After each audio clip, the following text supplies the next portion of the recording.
Honorable Vice President, Chairman of the Rajya Sabha, Honorable Speaker, Honorable Prime Minister, Ministers, and esteemed colleagues of this distinguished House. Actually, I'm as surprised to be here as you are to see me. This is a historic day today. I'm proud to be part of this historical moment when a government under the leadership of Prime Minister Shri Narendra Modi ji has undertaken to repair the deep-rooted asymmetry and to give an equal share in India's future to all of us women.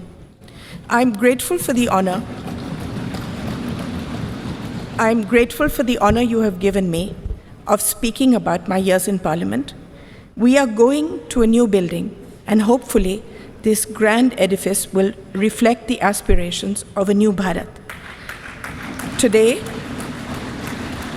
I have been entrusted with the responsibility of addressing this esteemed assembly as the most senior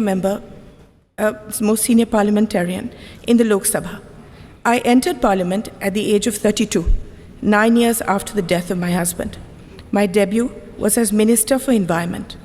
Today, 35 years later, I have spent most of my adult life in this institution, and I have seen 7 prime ministers and the shaping of grand history.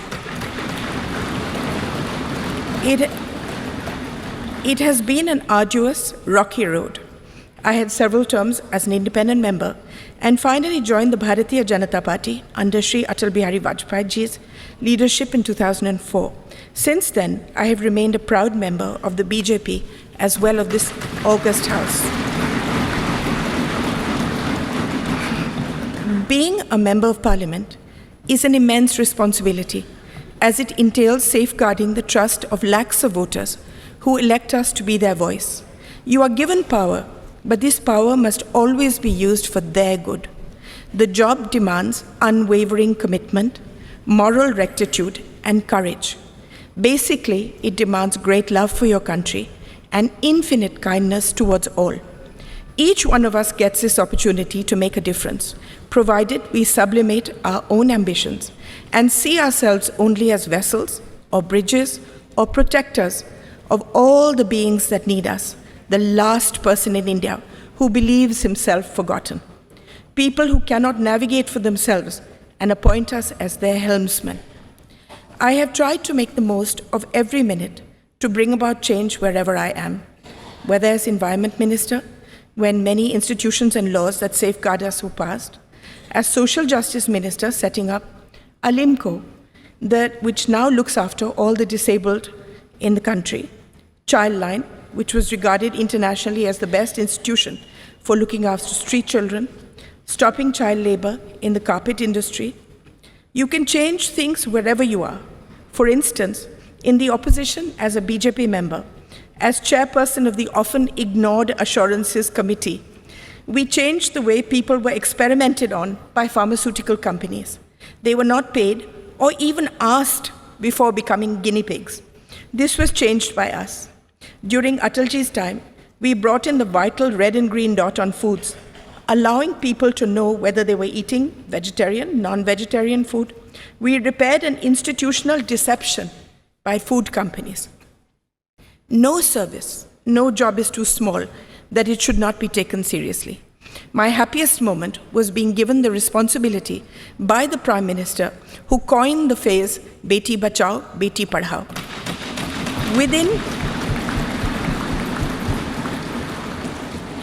Within 2 years, we changed the thought of the country, the entire thought of the country, and the statistics show that it is a lasting change. From 130 women per 1,000, a shameful statistic, it rose to 950. Crores of girls were saved. Not only that, it is now seen as a shame and a crime to do away with girl children, whether in the womb or newly born. Now that we are going into a new building, a new phase, I want to tell all the young people here that politics is never fulfilling unless you have a grand passion and a commitment outside it, unless a fire of curiosity burns within you. No service is too small in the service of Mother India.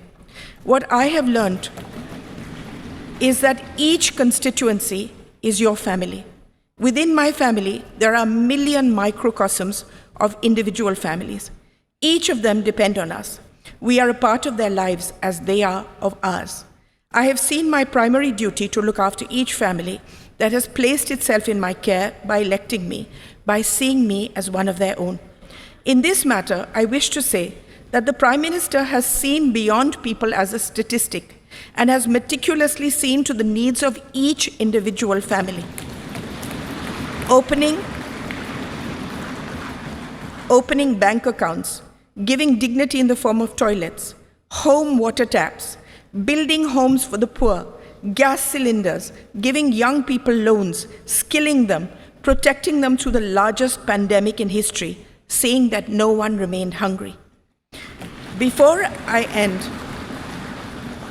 I would like to tell you a few things that I have learned in my long journey so far. Never give up. There are times in all our lives where the world sits heavy on our shoulders and there doesn't seem any path ahead. It will take courage, determination, and a commitment to something larger than ourselves to forge ahead.